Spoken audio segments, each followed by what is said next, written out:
ہم یہ واضح طور پہ بتا رہے ہیں کہ اگر سینئر موسٹ جج کو نہ بنایا گیا چیف جسٹس تو انشاءاللہ ہم تحریک بھی چلائیں گے. انشاءاللہ اس دفعہ جو پلان ہو رہا ہے اور جو پلان میں کر رہا ہوں انشاءاللہ تو پاکستان کے ہر کونے سے، آزاد کشمیر سے اور گلگت بلتستان سے، ہر جگہ سے لوگ نکلیں گے. اس کے بعد ایک فائنل کال جو ہوگی ہماری، وہ کہتے ہیں نا کہ فائنل کال کا مطلب یہ ہے ڈو اور ڈائی، آر یا پار ہوگا پھر. اور آر یا پار میں انشاءاللہ یہ پورا ملک بند ہوگا.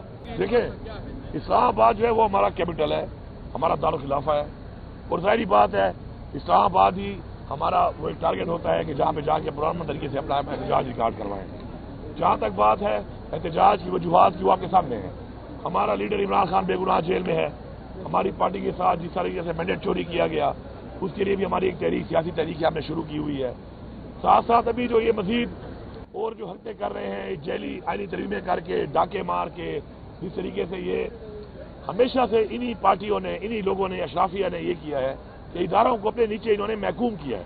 آپ نیب کی مثال لے لیں، نیب کا بندہ مری سے لگا لیتے ہیں، وہ صرف وکٹمائزیشن کرتا ہے. پاکستان کے خزانے کو یا کرپشن ختم کرنے میں نیب نے آج تک کچھ نہیں کیا، صرف وکٹمائزیشن کی ہے. اسی طرح جو باقی محکمے ہیں، اسی طریقے سے ادارے ہیں، وہ اس لیے نیچے جا رہے ہیں اور اس لیے نیچے جاتے جا رہے ہیں کہ جو پالیسیز ہیں وہ غلط بنائی جاتی ہیں. اشرافیہ اپنے آپ کو پروٹیکٹ کرنے کے لیے اور محکوم کرنے کے لیے اداروں کو کام کرتی ہے. اب جس طریقے سے عدلیہ، آزاد عدلیہ، اس کے اوپر اس کو آزاد نہیں چھوڑا گیا، انہوں نے اپنے بینیفٹس کے لیے عدلیہ کو ہی محکوم کر دیا. ہم یہ واضح طور پہ بتا رہے ہیں کہ اگر سینئر موسٹ جج کو نہ بنایا گیا چیف جسٹس تو انشاءاللہ ہم تحریک بھی چلائیں گے. ہم اپنا آئینی حق ہے ہمارا، ہم اس کو چلائیں گے. باقی جب بات کر رہے ہیں دوبارہ کہ ہم انشاءاللہ دوبارہ جائیں گے، بالکل ہم جائیں گے. پہلے عمران خان صاحب کے احکامات تھے کہ ہم نے جا کے ڈی چوک کے اوپر احتجاج ریکارڈ کرنا ہے. ہم وہاں پہ پہنچے، ہم نے بتایا کہ فسطائیت، جبر، زور، ہم پرامن طریقے سے ہم نے احتجاج کرنا تھا. انہوں نے ہمارے پہ جبر، فسطائیت، جو کچھ کیا راستے میں پوری قوم نے دیکھا ہے. اتنے بڑے بڑے کھڈے، container, bullets, street firing, rubber bullets, 12 bore کے بلیٹس، لوگوں کو زخمی کیا. لیکن جذبے کو کوئی نہیں ہرا سکتا، جذبے کو کوئی شکست نہیں دے سکتا. ہم نے کیا، ہم نے بتایا کہ ہم آ سکتے ہیں، اور ہم نے یہ بھی بتایا کہ ہم نہیں گئے، اور ہم نے وہ نہیں کیا جس سے کہ نقصان ہو کسی بھی طرف. کیونکہ اس طرف بھی ہمارے بچے ہیں، اس طرف بھی چاہے پولیس ہے، چاہے رینجر ہے، چاہے آرمی ہے، وہ بھی ہمارے لوگ ہیں، ہماری قوم کے بچے ہیں. لیکن ان کو یہ سوچنا چاہیے فیصلہ سازوں کو کہ یہ اس طریقے سے جو حکومت کی مشینری کو، حکومت کے اداروں کو، حکومت کی فورسز کو نہتے لوگوں پہ استعمال کر رہے ہیں، کیا ان کو یہ زیب دیتا ہے؟ یا کیا پاکستان کے آئین میں گنجائش ہے اس کی؟ تو اگر یہ آئین کو توڑیں گے بار بار اس طریقے سے جبر کر کے سمجھتے ہیں پیچھے ہٹ جائیں گے، پیچھے نہیں ہٹیں گے. انشاءاللہ اس دفعہ جو پلان ہو رہا ہے اور جو پلان میں کر رہا ہوں انشاءاللہ تو پاکستان کے ہر کونے سے، آزاد کشمیر سے اور گلگت بلتستان سے، ہر جگہ سے لوگ نکلیں گے اور جہاں تک وہ پہنچ سکتے ہیں، جتنا بھی وہ مقابلہ کر کے جہاں تک آگے آ سکتے ہیں وہ آتے جائیں گے. اور جہاں پر بھی رکاوٹ ایسی ہوگی کہ نہیں ٹوٹ سکتی اس کا وہ مقابلہ کرتے رہیں گے. پیچھے سے اور لوگ کو ہم بلاک کریں گے. اگر ہمارے جائز مطالبے عمران خان کو رہا نہ کیا گیا، اگر ہمارا مینڈیٹ ہمیں واپس نہ کیا گیا تو ہم اس کے بعد ایک فائنل کال جو ہوگی ہماری، وہ کہتے ہیں نا کہ فائنل کال کا مطلب یہ ہے ڈو اور ڈائی، آر یا پار ہوگا پھر. اور آر یا پار میں انشاءاللہ یہ پورا ملک بند ہوگا. اور ہمارے عوام میں جذبہ بھی ہے، ہماری عوام بہادر بھی ہے، اور انشاءاللہ ہماری عوام جو ہے پورے پاکستان ہے، پورے پاکستان سے آ کر انشاءاللہ یہ ٹارگٹ اچیو کرے گی. اور انشاءاللہ ہم اس حکومت کا تختہ الٹنے تک پھر تحریک جاری رکھیں گے. جہاد، آپ نے قرآن نہیں پڑھا؟ جہاد کیا ہوتا ہے؟ ہمیں قرآن میں حکم ہے جہاد کا، اور قرآن میں جب ہم حکم آیا ہے تو اس کے مطابق ہمارا فرض بنتا ہے کہ ہم قرآن کے حکم پہ عمل پیرا ہوں، اور انشاءاللہ ہم تیار ہیں اس کے لیے.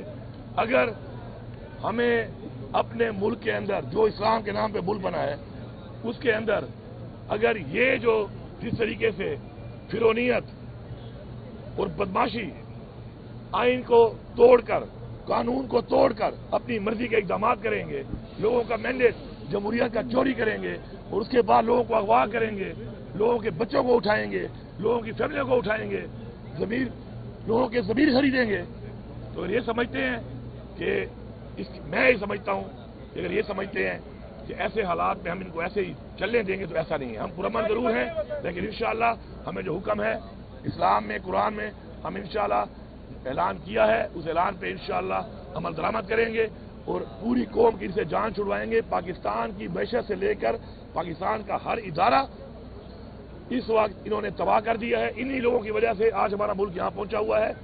آپ عمران خان کے ٹائم میں دیکھیں دہشت گردی کہاں تھی, ختم ہو گئی تھی. جیسے ہی عمران خان کو انہوں نے سازش سے ہٹایا اس کے بعد دہشت گردی نے جنم لیا. اس سے نقصان کس کا ہو رہا ہے؟ پاکستان کا ہو رہا ہے. ان کو پاکستان کی پرواہ ہی نہیں ہے, ان کا پاکستان میں ہے ہی کچھ نہیں. سارا پیسہ ان کا باہر پڑا ہے, انہوں نے بھاگ جانا ہے. ایک یہاں پہ منہ پہ رواج بنا ہوا ہے مال لوٹو اور باہر نکل جاؤ. لیکن ہم نے یہاں پہ رہنا ہے, ہمارے بچوں نے یہاں پہ رہنا ہے. ہمارا لیڈر عمران خان جو ہے وہ کہتا ہے کہ میں پاکستان میں ہی رہوں گا اور پاکستان ہی ہمارا سب کچھ ہے. تو ہم اس پاکستان کے اوپر کمپرومائز نہیں کریں گے. انشاءاللہ ہم ہر حد تک جائیں گے, ہمیں جانے بھی دینی پڑی انشاءاللہ ہم جانے دیں گے. لیکن ہم ان کو بتا رہے ہیں فیصلہ سازوں کو کہ یہ نوبت نہ آنے دو, اپنے فیصلے ٹھیک کرو. اور یہ جس طریقے سے آپ کر رہے ہو, یہ جو آپ جس طریقے سے رویہ اختیار کر کے بیٹھے ہو, اگر آپ یہ سمجھتے ہو کہ یہ راستہ اپنے گھر کی طرف آپ دکھا رہے ہو, آپ کا گھر بھی سیف نہیں ہے. حالات ہمیشہ ایسے نہیں رہتے. ایسی روایات ایسے حرکات کر کے آپ جو راستہ دکھا رہے ہو تو یہ راستہ آپ کے گھر کو بھی جاتا ہے, آپ یاد رکھیں. اچھا علی بھائی یہ بتا دیجئے کہ آپ لوگوں نے مجوزہ آئینی ترمیم کے حوالے سے ووٹ نہیں دیا تو کہا جا رہا ہے کہ آپ نے ایک طرح سے ان کی حمایت کی ہے. اب لوگوں نے صرف بائیکاٹ کیا, مخالفت میں ووٹ نہیں ڈالا. تو کہتے ہیں مخالفت سے ووٹ نہ ڈالنا بھی ایک طرح سے وہ تعین کی آپ لوگ. دیکھیں بات یہ ہے جب بھی کوئی اس طرح کی ترمیم پاس کی جاتی ہے تو اس کے لیے جو ترمیم پاس کرنے والے ہیں انہوں نے ووٹ پورے کرنے ہوتے ہیں اپنے. انہوں نے 2/3 اپنا پورا کرنا تھا.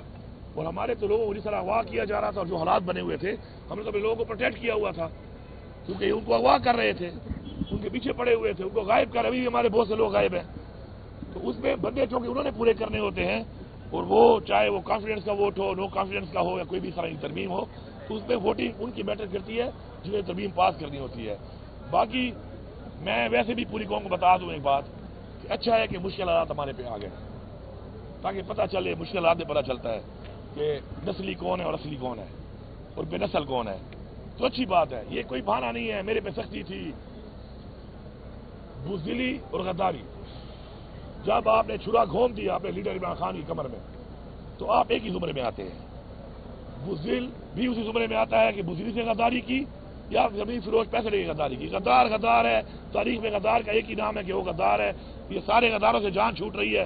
اب ہمارے پاس نکھرے ہوئے وہ کہتے ہیں نا چھڑے ہوئے بندے انشاءاللہ نکل کے آ رہے ہیں, چاہے وہ ہماری لیڈرشپ میں ہیں, چاہے ہمارے سپورٹرز ہیں, ووٹرز ہیں, ہماری یوتھ ہے. اور ویسے بھی ہماری تو یہی پالیسی ہے کہ ہم نے اپنی اس یوتھ میں ان لوگوں کو آگے لے کے آنا ہے کہ جن میں وہ جذبہ اور نظریہ ہے کہ وہ پاکستان کو ٹھیک کریں.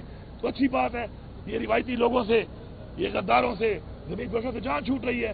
یوتھ کو موقع ملے گا, ینگ لوگوں کو موقع ملے گا. اس بہادری کے ساتھ وہ آگے آ کے لیڈرشپ ان میں آئے گی, وہ اپنے آپ کو ثابت کریں گے کہ وہ لیڈرشپ کے قابل ہیں اور وہ لیڈر بنیں گے انشاءاللہ, اور وہی پاکستان کو ٹھیک کریں گے. Thank you.